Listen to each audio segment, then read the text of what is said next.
it didn't happen in public. There were no cameras, no official statements, just a quiet moment at a private gathering where Zara Tindall froze mid-conversation, her expression tightening as she overheard something she was never meant to hear. A voice familiar, unmistakable, speaking too freely about Princess Anne.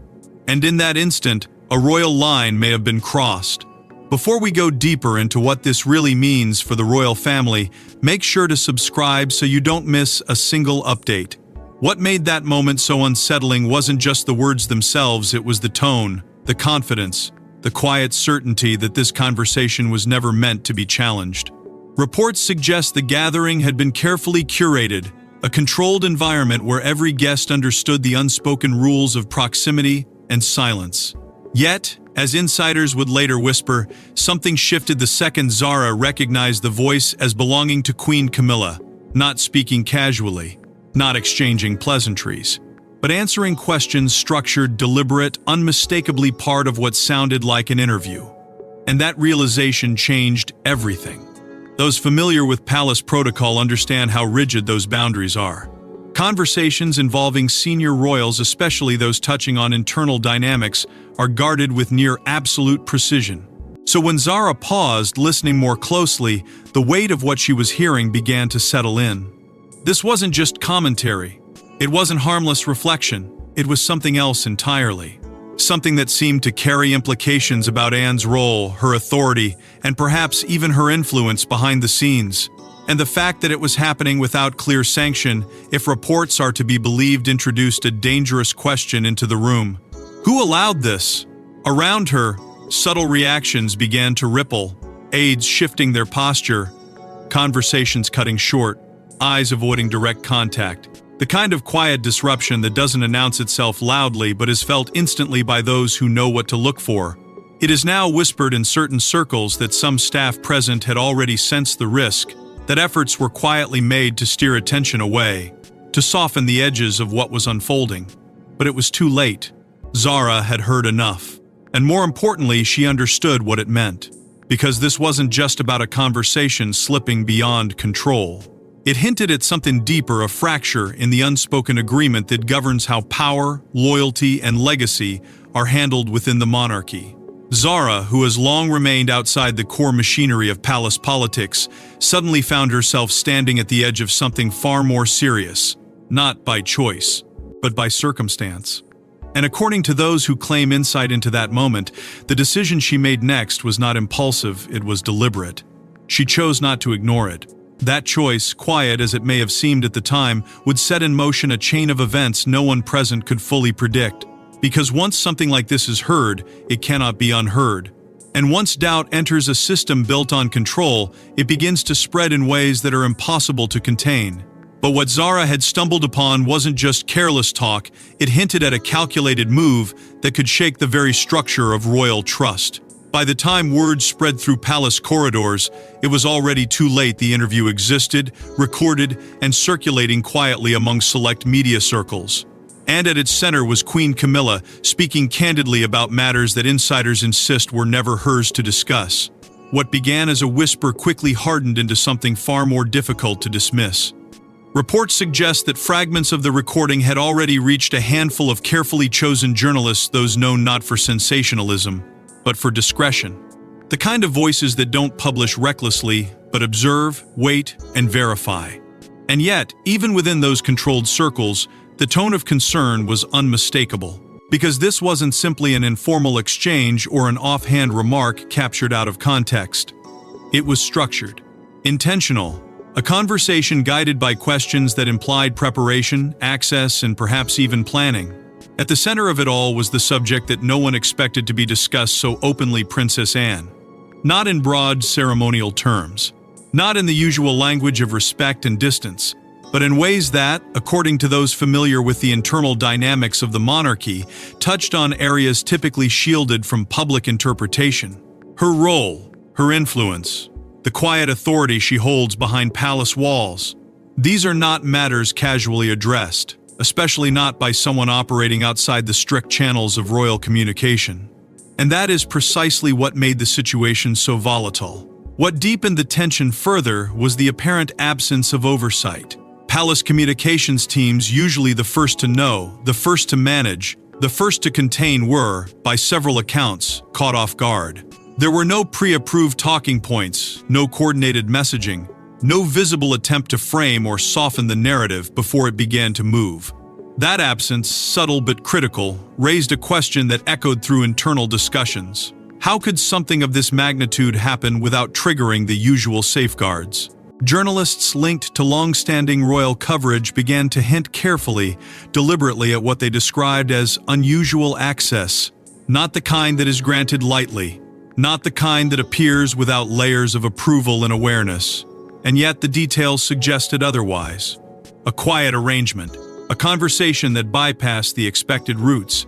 It is now whispered in certain circles that the structure of the interview itself may reveal more than its content, that the very fact it occurred points to a breakdown, or perhaps a deliberate sidestep, of established protocol.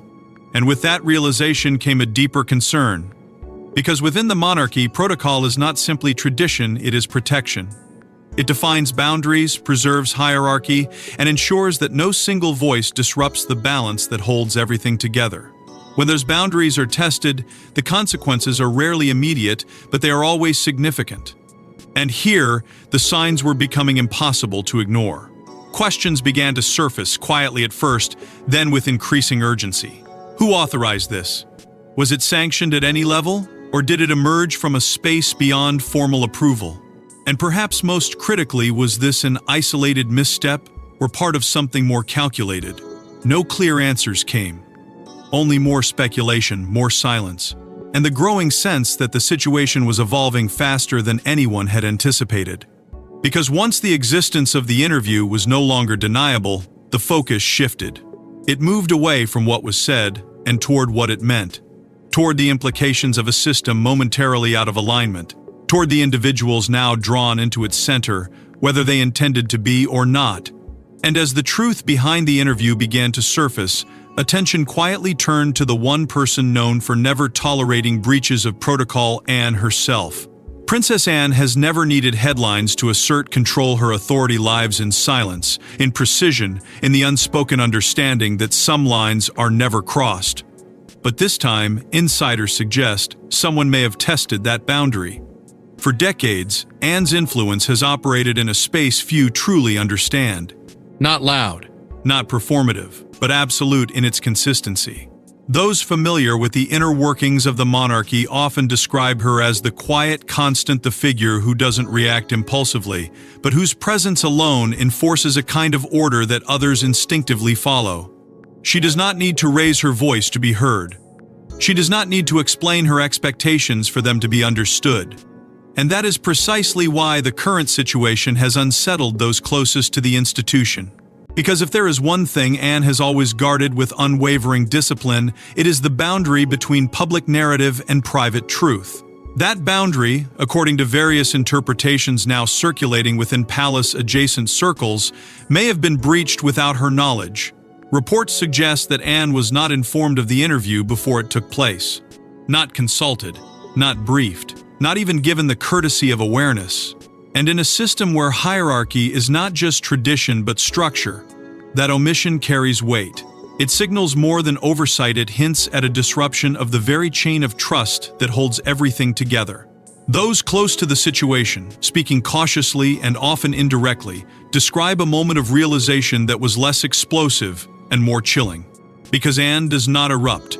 She absorbs, she processes, and then, when necessary, she acts. Close aides, it is said, were among the first to grasp the seriousness of what had occurred. Their concern was not expressed through panic, but through subtle shifts, tightened communication, quiet consultations, an almost imperceptible recalibration of routine. It is now whispered that within those internal discussions, the tone was unmistakable. This was not a misunderstanding. It was not a minor lapse. It was something that demanded attention, not because of what had been said, but because of how it had been allowed to happen. And in that distinction lies the true gravity of the moment. Observers who track the nuances of royal behavior began to notice something else: small, deliberate changes in Anne's public demeanor. Nothing overt, nothing that could be easily pointed to, but enough to raise questions among those who understand her patterns. a slight withdrawal from informal exchanges, a sharper focus during official engagements, a presence that felt, by some accounts, more measured than usual. It is difficult to define, but easy to sense. And in an environment where every gesture carries meaning, even the smallest shift can signal something far larger beneath the surface. Behind palace doors, the atmosphere is described as increasingly tense. Not chaotic, not confrontational, but controlled in a way that suggests something is being contained. Conversations are quieter, movements more deliberate, as if the institution itself is adjusting, preparing, recalibrating in response to a disruption that cannot be publicly acknowledged, yet cannot be ignored. Because what is at stake is not just reputation, but balance. The fragile equilibrium between individuals who, despite their shared purpose, operate within a system that depends entirely on mutual trust. And trust, once questioned, does not simply return to its original form. It lingers. It reshapes interactions. It introduces hesitation where there was once certainty. That is what makes this moment so critical. Not the interview itself, not even the content, but the realization that something fundamental may have shifted beneath the surface in a way that cannot be undone with silence alone. Yet the real turning point wasn't Anne's reaction, it was Zara Tindall's decision to act, breaking from her usual distance from palace conflicts. Unlike others, Zara Tindall doesn't operate within palace politics, but when it comes to her mother, distance disappears. And according to those familiar with the moment, Zara didn't hesitate. What set Zara apart in that moment was not just her position outside the formal hierarchy, but the clarity it gave her. She was not bound by the same layers of restraint, the same calculated pauses, the same internal negotiations that often slow decisions within the institution. Where others might deliberate, consult, or wait for signals from above, Zara moved with something far more immediate: instinct. And that instinct, shaped by years of observing the quiet strength of Princess Anne, pushed her toward a confrontation that few would dare initiate. Reports suggest that before taking any step, Zara sought confirmation not from public sources, not from speculation, but from those who might know the truth behind the growing whispers. What she found only sharpened her resolve. The interview was real, the details were not exaggerated, and more importantly, the implications were as serious as they first appeared. That realization shifted the situation from uncertainty to urgency. Because once something crosses from rumor into confirmation, the question is no longer whether it matters, it is how far the consequences will reach. Those familiar with the internal dynamics describe a private exchange that followed one that did not involve raised voices or dramatic declarations, but carried a weight that was impossible to ignore. Zara, stepping into a space she rarely occupies, is said to have engaged directly with senior aides. Not as a royal figure asserting authority, but as a daughter defending a boundary that should never have been tested. And in that distinction lies the power of her action. She was not acting out of protocol, she was acting out of loyalty, and that made her position both unexpected and difficult to counter. Her relationship with Anne has always existed outside the rigid framework that defines much of royal life. It is grounded not in titles or expectations, but in something far more personal. A bond built over years of shared understanding, mutual respect, and a quiet acknowledgement of what it means to uphold a legacy without seeking recognition for it. And it is precisely that bond that brought Zara into the center of a situation she would otherwise have remained distant from.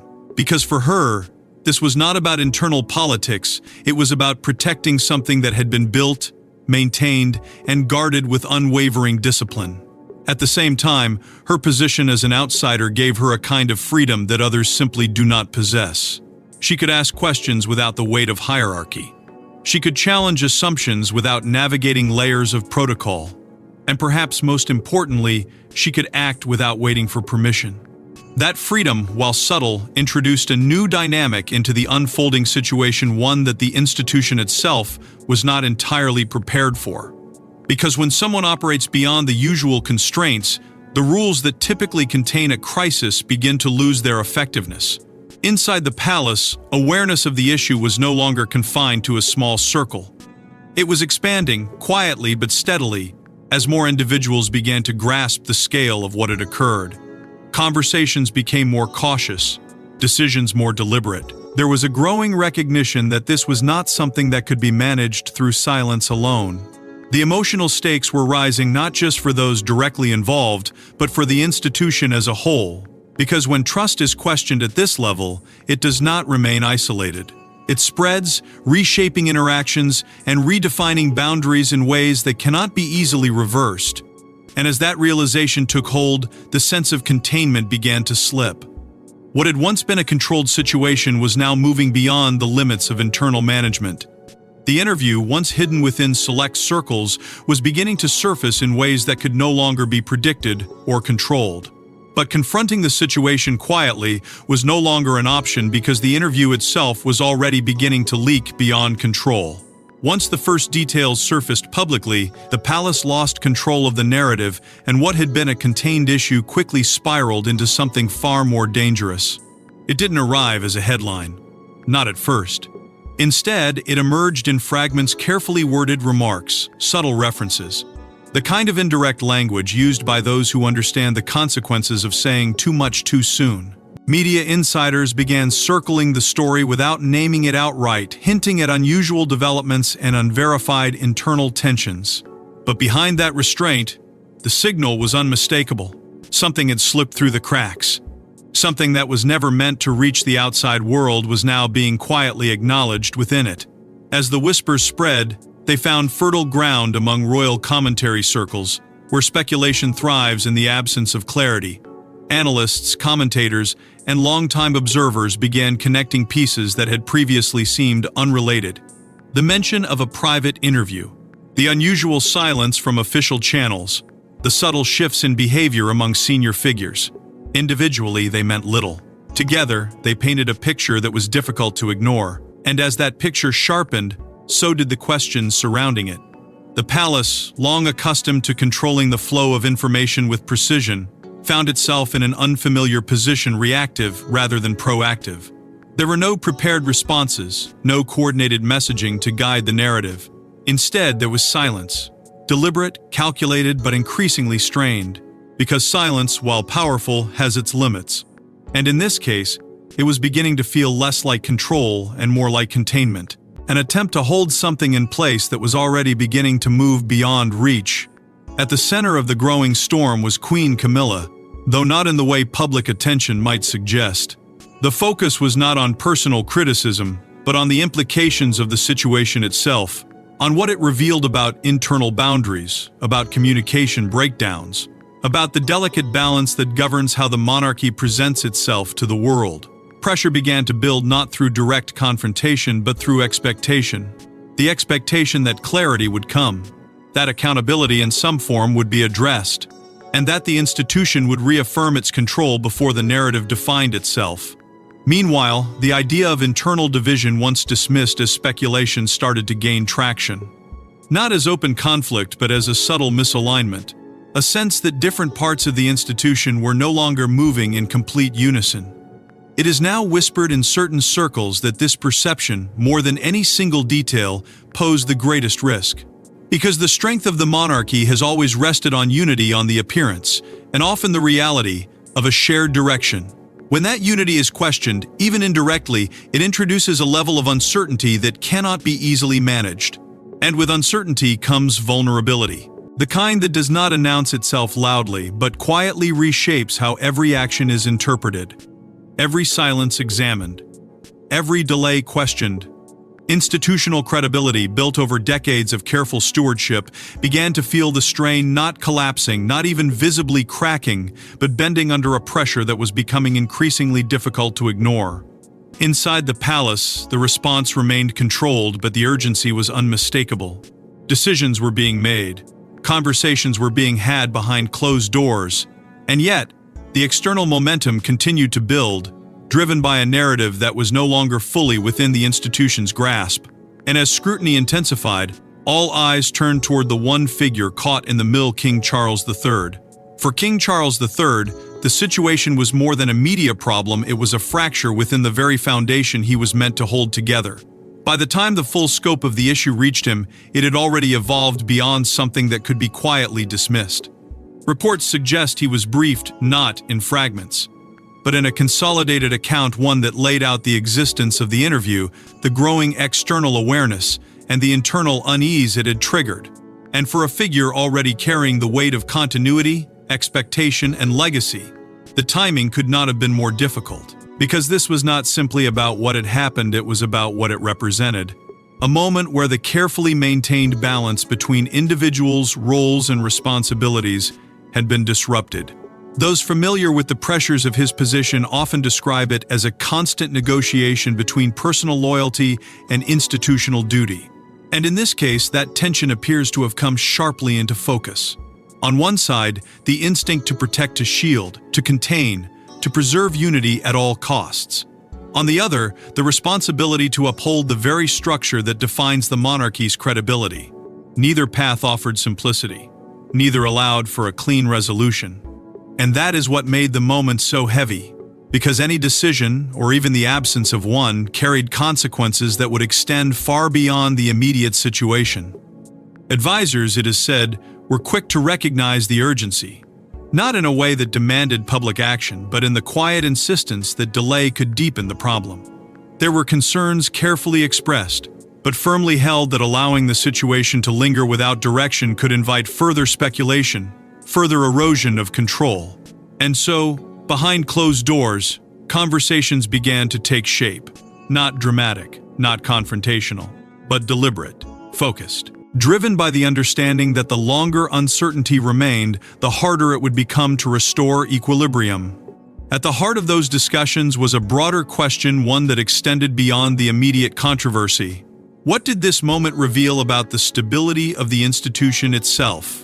Because while the monarchy has weathered countless challenges, its strength has always depended on the perception of cohesion, a unified front, a shared understanding of boundaries. And here, that perception was being quietly tested. Not shattered, not openly challenged, but strained in a way that required careful, thoughtful response. There were, according to various interpretations, subtle signals of intervention. Not public declarations or visible actions, but shifts that suggested movement behind the scenes. Adjustments in communication, recalibrations of access. The kind of changes that rarely draw attention on their own, but collectively indicate that something is being addressed. It is now whispered in certain circles that these measures were not reactive, but preventative, designed to stabilize the situation before it can escalate further. Yet even within those efforts, the central tension remained unresolved. How to maintain unity without appearing to overlook a breach. How to enforce accountability without deepening division. It is a balance that requires precision, restraint, and above all, timing. And in moments like this, timing becomes everything. Move too quickly and risk exposing fractures. Move too slowly and allow them to widen. For Charles, the weight of that decision is not just institutional, it is personal. Because every action taken reverberates through relationships that are both public and private, formal and deeply human. And that duality is what makes leadership in such a system uniquely complex. It is not simply about control. It is about preservation of trust, of legacy, of something that must endure beyond any single moment of disruption. But resolving the crisis would require more than quiet discussions. It demanded a decisive shift in control. The response didn't come as a statement, it came as silence, controlled and deliberate, the kind that signals action has already been taken behind the scenes. Inside the palace, that silence was not emptiness. It was structure. It was movement without noise, decisions without declaration. Reports suggest that almost immediately after the situation reached its peak, internal measures began to take shape quietly, efficiently, without drawing attention to themselves. Access points were reassessed. Communication lines were reviewed, not in a dramatic sweep, but through precise adjustments that only those operating within the system would fully recognize. Because when the monarchy responds at its highest level, it rarely does so through spectacle. It responds through control. One of the first shifts, according to those familiar with palace operations, involved the tightening of media access. The informal channels, those delicate, often invisible connections between insiders and select journalists, were carefully recalibrated. Not severed, but refined. The kind of refinement that narrows the flow of information without appearing to restrict it. It is now whispered that certain conversations simply stopped happening. that certain voices grew quieter, not because they were silenced, but because the environment around them had changed. And in that change, the institution began to reclaim its footing. At the same time, there was a subtle but unmistakable distancing from the interview itself. No direct acknowledgement, no public denial, just an absence of reinforcement. The narrative, once beginning to gather momentum, found itself unsupported from within the very structure it sought to define. And without that support, it began to lose clarity, to fragment, to become something less certain. This, according to various interpretations, was not accidental. It was strategic. Because sometimes the most effective way to control a narrative is not to confront it, but to let it dissolve under the weight of its own uncertainty. Beyond the surface, deeper reinforcements were taking place. Protocol boundaries, those invisible lines that govern who speaks, who decides, who acts, were being reaffirmed. Not through announcements, but through practice. Through a renewed emphasis on hierarchy, on process, on the quiet understanding that certain roles carry specific responsibilities that cannot be bypassed without consequence. Those within the institution would have recognized these shifts immediately. For others, they remained unseen but no less significant. Senior royals, too, began to align in ways that suggested a coordinated effort to contain the fallout. Not through public displays of unity, but through consistency. Appearances that felt measured, interactions that reflected a shared direction. It is now suggested in certain circles that this alignment was less about agreement and more about necessity. Because when the structure is tested, cohesion becomes not just desirable but essential. And in that cohesion, the monarchy begins to restore the image it depends on to endure. Gradually, the signs of restored order became more apparent. Not in headlines or statements, but in rhythm. The steady return to routine. The absence of new disruptions. The quiet sense that the system, though shaken, had recalibrated itself, yet beneath that surface, something lingered. A question not openly asked, but quietly understood by those who had followed every step of the unfolding situation. Because containment does not erase impact. Silence does not guarantee resolution. And even the most controlled response cannot fully undo the moment when balance was first disrupted.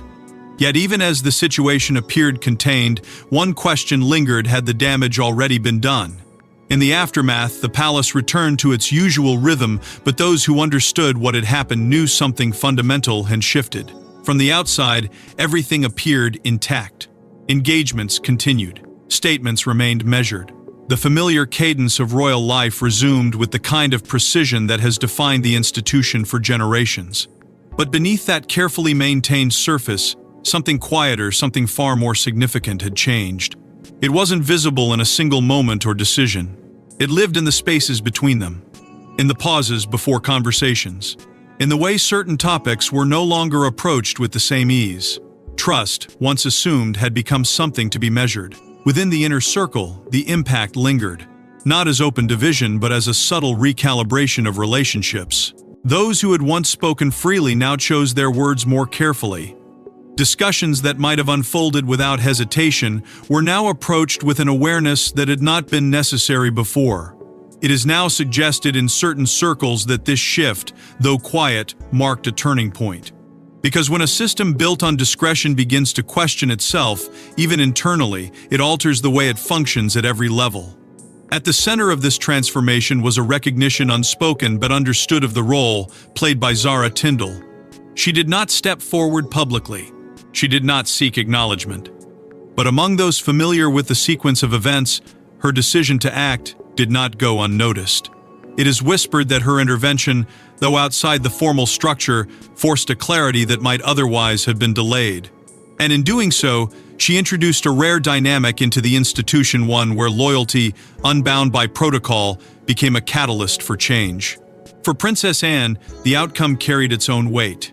Her authority, never dependent on visibility, emerged not diminished but reinforced. Not through confrontation, but through the quiet reaffirmation of boundaries that had momentarily been tested.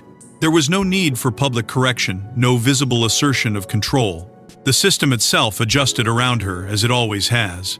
And in that adjustment, her position within it became even more defined, more understood, perhaps even more respected. Yet even as stability returned, questions remained. Not loud, not urgent, but persistent. Questions about where the line truly lies between personal expression and institutional responsibility. About how loyalty is balanced when relationships intersect with roles. About what happens when boundaries are not just approached, but crossed. These are not questions that demand immediate answers. But they do not disappear either. They settle into the foundation, becoming part of the ongoing tension that defines the monarchy's existence. Because at its core, the institution has always walked a narrow path between family and duty, between tradition and adaptation, between silence and revelation. And moments like this do not break that balance. They test it, they expose its vulnerabilities, even as they reaffirm its resilience. The monarchy endures not because it avoids these moments, but because it absorbs them, reshapes itself, and continues forward. But the memory of what happened does not fade entirely. It remains, quietly influencing the choices that follow, the way conversations are framed, the way trust is extended, the way authority is understood. And in that lingering presence lies the true consequence of the event, not in what was said, but in what it revealed about the fragile, intricate system that holds everything together.